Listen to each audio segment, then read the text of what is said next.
കോൺഗ്രസ് പാർട്ടിയിൽ കെ കരുണാകരൻ്റെ അധികാരശക്തിയെ വെല്ലുവിളിച്ച് വളർന്നു വന്ന പുതുതലമുറ നേതാക്കളിൽ ഒരർത്ഥത്തിൽ ഏറ്റവും പ്രമുഖനായ നേതാവായിരുന്നു ഉമ്മൻചാണ്ടി.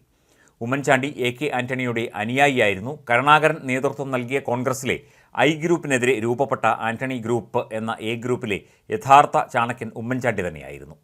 ഉമ്മൻചാണ്ടിയെപ്പോലെ ഒരാൾ ആന്റണിക്ക് പിന്നിലുണ്ടായിരുന്നു എന്നതാണ് ആന്റണിയുടെ വിജയകാരണമെങ്കിൽ അങ്ങനെ ഒരാൾ ഒപ്പമില്ലായിരുന്നു എന്നതാണ് കരുണാകരൻ്റെ ദൗർബല്യമായത്. അത് നന്നായി ബോധ്യമുള്ള ആളായിരുന്നു കരുണാകരൻ. ആ ബഹുമാനം എതിരാളിയായിരിക്കുമ്പോഴും ഉമ്മൻചാണ്ടിയോട് കെ കരുണാകരന് ഉണ്ടായിരുന്നു. എ ഗ്രൂപ്പിൻ്റെ നേതാവ് ആന്റണി ആയിരുന്നു എങ്കിലും ആ ഗ്രൂപ്പിൻ്റെ ഊർജ്ജവും നിലനിൽപ്പും അതിജീവനവും എക്കാലത്തും ഉമ്മൻചാണ്ടി എന്ന അച്ചുതണ്ടിന് ചുറ്റുമായിരുന്നു. ഒരർത്ഥത്തിൽ ആന്റണി ആ ഗ്രൂപ്പിൻ്റെ മുഖം മാത്രമായിരുന്നു.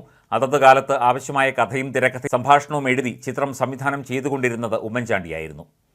കരുണാകരനെതിരെ ISRO ചാരക്കഥയിൽ തുടങ്ങി ഒടുവിൽ വിശ്വസ്തരായ ലീഗിനെയും മാണി കോൺഗ്രസിനെയും വരെ അടർത്തിമാറ്റി കേരളം കണ്ട ഏറ്റവും വലിയ രാഷ്ട്രീയ തന്ത്രജ്ഞനായ കരുണാകരനെ അധികാരത്തിൽ നിന്നും പുറത്താക്കിയ അട്ടിമറിയുടെ യഥാർത്ഥ സൂത്രധാരൻ ഉമ്മൻചാണ്ടിയായിരുന്നു. മുഖ്യമന്ത്രിയാകാൻ സമയമായി എന്ന് സ്വയം തിരിച്ചറിഞ്ഞ സന്ദർഭത്തിൽ സഖ്യകക്ഷികളെ കൂട്ടത്തിൽ നിർത്തി നേതൃമാറ്റം എന്ന ആവശ്യമുയർത്തി ആന്റണിയെ വെട്ടി ഡൽഹിയിലേക്ക് തുരത്താൻ ഉമ്മൻചാണ്ടി ഒട്ടും മടി കാണിച്ചതുമില്ല. 2011 തെരഞ്ഞെടുപ്പിൽ കേവലം 2 സീറ്റുകളുടെ മാത്രം ഭൂരിപക്ഷത്തിലാണ് ഉമ്മൻചാണ്ടിയും UDFും അധികാരത്തിൽ വന്നത്.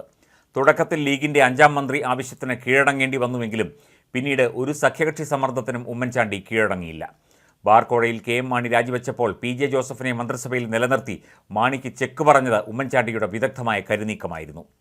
MP വീരേന്ദ്രകുമാറിൻ്റെ LJD മറുകണ്ഠം ചാടാൻ ആലോചിച്ചപ്പോൾ KP മോഹനനെ കൂട്ടത്തിൽ നിർത്തി പിളർപ്പ് ഭീഷണി ഉയർത്തിയതും ഉമ്മൻചാണ്ടിയുടെ രാഷ്ട്രീയ തന്ത്രജ്ഞതയായിരുന്നു. രമേശ് ചെന്നിത്തലയെ മന്ത്രിസഭയിൽ എടുക്കണം എന്ന ആവശ്യം NSS ആവർത്തിച്ച് ഉന്നയിച്ചിട്ടും തനിക്ക് കീഴിൽ മറ്റൊരു അധികാര കേന്ദ്രം വേണ്ട എന്ന ഉറച്ച നിലപാടാണ് ഉമ്മൻചാണ്ടി സ്വീകരിച്ചത്. താക്കോൽ സ്ഥാനത്ത് താനല്ലാതെ മറ്റൊരാൾ വേണ്ട എന്നതും ഉമ്മൻചാണ്ടിയുടെ ഉറച്ച നിലപാടായിരുന്നു. തെരഞ്ഞെടുപ്പിനെ മുൻനിർത്തി മാത്രമാണ് ഉമ്മൻചാണ്ടി ഒടുവിൽ ചെന്നിത്തലയെ മന്ത്രിസഭയിൽ ഉൾപ്പെടുത്തിയത്. അതും ചെറിയൊരു കാലയളവിലേക്ക് മാത്രം. ഹൈക്കമാൻഡിൻ്റെ പിന്തുണയോ ഹൈക്കമാൻഡിൽ സ്വാധീനമോ ഇല്ലാത്ത കോൺഗ്രസ് നേതാവായിരുന്നു ഉമ്മൻചാണ്ടി. അപൂർവമായി മാത്രമേ അദ്ദേഹം ഡൽഹിക്ക് പോയിരുന്നുള്ളൂ.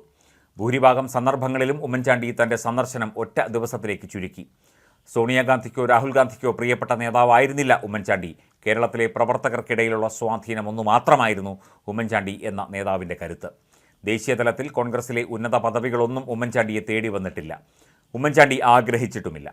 അടവും അനുനയവും ഉമ്മൻചാണ്ടിയോളം പയറ്റിയ മറ്റൊരു നേതാവ് ഒരുപക്ഷെ കേരളത്തിലെ കോൺഗ്രസ് രാഷ്ട്രീയത്തിൽ വേറെയില്ല. പറഞ്ഞാലും എഴുതിയാലും തീരാത്ത ഓർമ്മകൾ അവശേഷിപ്പിച്ചുകൊണ്ടാണ് ഉമ്മൻചാണ്ടി യാത്ര പറഞ്ഞത്.